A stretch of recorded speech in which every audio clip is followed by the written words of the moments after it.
10,000 would be 100,000. Yeah, 1.5 million has been put in to the study by her son to date. No one's ever seen any of the strands. No one's ever seen the report. No one's seen any of the samples. Only her and her boyfriend, who are running the study, claim that they have sequenced all of this. They said the DNA's been sent out to independent labs. These are unnamed labs, unnamed scientists. No lab or scientist has come forward and said that they were involved. Of course, they said they all signed NDAs. It's sort of like the lunar landing. You only had 2 eyewitnesses and a government-controlled camera. That was it. All you had with her is her and her boyfriend saying that this is what we've done. It's never been submitted for peer review because it was rejected out of hand. No scientific journal would even read it. So they self-published on GoDaddy. They opened up a GoDaddy website. They gave it the name to a journal, and they published it themselves. I'm sorry, but scientific review is not self-publishing. That's called vanity publishing. If they really had the scientific evidence, I'm not a scientist, I'm a taxi cab driver, but if they really had the scientific evidence, don't you think a peer review would have at least given it a look? If the science was good. I mean, they could have said, look, we know you don't believe this, and I know you're going to think this is remote, but our data is accurate, and the conclusion we've drawn is inescapable. It's like do you remember Isaac Asimov? He said science is completely objective.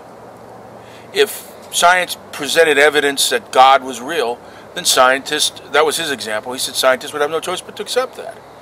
If science proved anything was real, if they proved, as he said, if science proved that the moon was made out of blue cheese, and you had the evidence to support it, scientists would be detached and unemotional. They'd examine your findings, and if it was accurate and your work was good, then they would accept that the moon was made out of blue cheese. So her claim that she is Galileo or Copernicus, and that the scientific world today is the Catholic Church of the Middle Ages persecuting her for having knowledge, it's a bit of a stretch. It's bad science, but it's put a lot of money in their pocket. Anyway, you heard the interview? I listened to her. Yeah, she's convincing. She's convincing, but nobody's seen the work.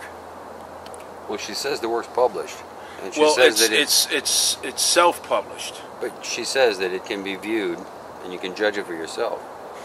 It's a 52-page document. 52-page document. For something as controversial and as overwhelming as this? Don't you think it'd be a 5,000-page document? Well, if you're spending $1.5 million, a 52-page document they ought to have is an outline. They ought to have something bigger than that. It's an outline. But is that all they have for sure? Exactly, it's all they have. Yeah. People have spent the $30 to download it, and nobody can make sense of it. Well, if that's the case, that's the case. I haven't seen the evidence. Look, I get out here and look for Bigfoot and stuff, but in the 4 years I've been, going on 5 years now, started in 2009,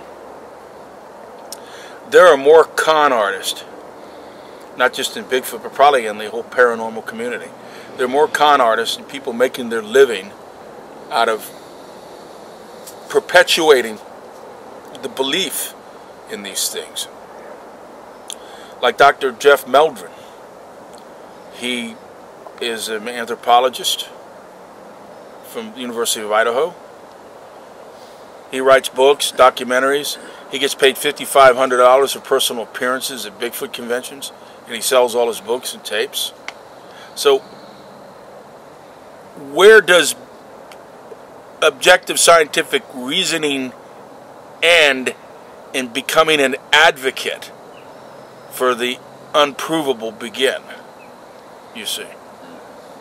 If you're making a tremendous amount of money, it's easy to cross that line and become an advocate for it. See, my thought is if he was a true scientist, he would have said, look, I've been involved in this for 22 years. And I'm convinced now, without a doubt, that the evidence for this is all an illusion and it doesn't exist. I am now suspending my Bigfoot career as a scientist. And I wish everybody the best of luck. But as long as that mine, as long as that vein of gold can continue to be mined, why would he stop doing it? Now, I'm not picking on him because he seems like a good guy, but he's not involved for free. Yeah, I know. Everybody's trying. I'm trying to cover my expenses. I've got somebody criticized me because I have Google ads on my YouTube site. Yeah. And whatever little bit of money I get every month helps me out with gas, gasoline, and whatever expenses. I certainly don't have any expensive gear, so I'm not getting very much money, but I'm getting enough to help me out with my road trips. But I'm still losing money. I mean, that's all. I've known people that have opened up, put PayPal on their site for people to give them money. I guess there's nothing wrong with that, but I don't like putting out the tin cup. Yeah. Are you filming me?